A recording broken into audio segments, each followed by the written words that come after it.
नमस्कार. आज भाद्रपद शुद्ध प्रतिपदा. आज आपण संत ज्ञानेश्वरांचा एक अभंग पाहणार आहोत. अविनाशा अक्षय विधी प्रेमळाच्या साधक सिद्धी, तुझे जाणते पण वेदी नेण विजे. तू श्रेष्ठांचे मंगल ध्यान, तुझी याने पठण पुराण, तुझे नाम आम्हा पावन तिन्ही लोकी. तुझी याने भक्ती मुक्ती, तुझी याने चाले स्फूर्ती, तुझे नाम त्रिजगती पावन आम्हा. तुझी याने आम्हा संसार, तुझी याने तारक विचार, तुझी याने हा संसार सार झाला. संत ज्ञानेश्वरांनी आपल्या भावार्थ दीपिका या ग्रंथाचा आरंभ मंगल रूप असावा म्हणून श्री गणेशाला वंदन केले. ग्रंथारंभी मंगलासाठी गणेशाला नमन करण्याची प्राचीन वैदिक परंपराच आहे. ज्ञानेश्वरांनी आपल्या अभंगातही गणेशाचं स्मरण केले.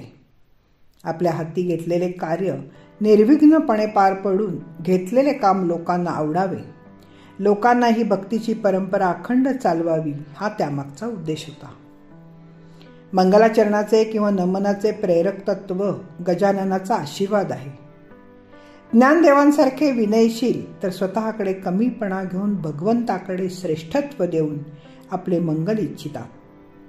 एरवी तरी मी मूर्खू, जरी झाला अविवेकू, असे म्हणून त्यांनी परमात्म्याचे उत्कृष्ट उदाहरणच दाखवले आहे. तोच प्रकार या अभंगात ज्ञानेश्वरांनी अवलंबला आहे. ते म्हणतात, हे प्रभू गणेशा, माझी सर्व कार्य केवळ तुझ्या कृपा प्रसादाने सिद्धीला जातात. तुझ्यामुळेच प्रेमळ अशा साधकांच्या सर्व सिद्धी या पूर्णावस्थेप्रत पोचतात, पूर्ण होतात. जे वेदांनाही जाणता येत नाही ते तू जाणतोस. तुझे जाणते पण महानच म्हटले पाहिजे. तू थोर ऋषीमुनींच्या ध्यानीमनी असतोस. तुलाच केंद्रस्थानी ठेवून ऋषी तुझ्या मंगल स्वरूपाचे ध्यान करतात. तुझ्याच कृपेने पुराणांचे श्रवण कीर्तन पठण हे सिद्धीला जाते. आम्हाला तर तुझे नाव पवित्र वाटते. त्यामुळे तीनही लोकात तुझ्या नामाचा घोष चालू असतो. आमचे जे काही येथे भले चालले ते हे गजानना ही तुझीच कृपा आहे. तुझ्याच कृपाछत्राखाली आमचा संसार चालतोय. तुझ्यामुळेच संसारातील अतिरिक्त आसक्ती कमी करून परमार्थाकडे ओढ निर्माण होतीये.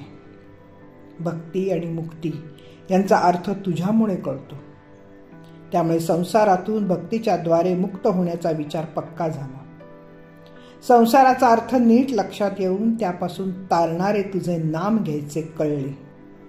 त्यामुळे संसारात राहूनही कमलपत्रावरील दवबिंदूप्रमाणे राहण्याचे तारक तंत्र लक्षात आले. संसाराचे सारही तुझ्या भक्तीतच असल्याने, तुझ्या कृपेने कळल्याने संसारात कष्ट दुःख येणे बंद झाले. हे गजानना, तू आमच्या गुरुकुळाचा स्वामी आहेस.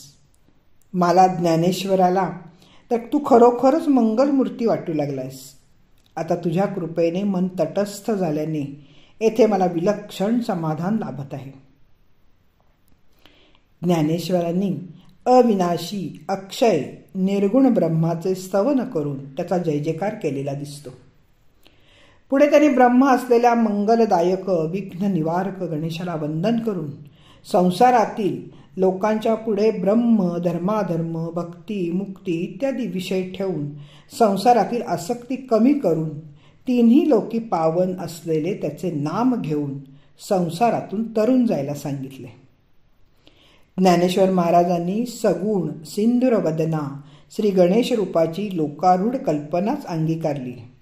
परब्रह्मस्वरूप गणेशाची पूजा करायला सुचवून त्यांनी गणेश पूजनाचा लौकिक प्रघात सन्मानपूर्वक पाळलेला दृष्टीस पडतो. प्रतिभापूर्ण विद्यांची आणि बुद्धीची अधिष्ठात्री देवता म्हणून श्री गणेश पूजा विधी पार पाडावा असा शिष्टाचार श्री ज्ञानेश्वरांनी लोकांच्या मध्ये रूढ केला हे येथे जाणवते. श्री तुकाराम महाराज म्हणतात, अवघा भरोनी उरलासी वाणी खाणी रसी रूपी गंधी. धन्यवाद. मी अभिवाचक सौभाग्यवती पल्लवी कुलकर्णी. नमस्कार.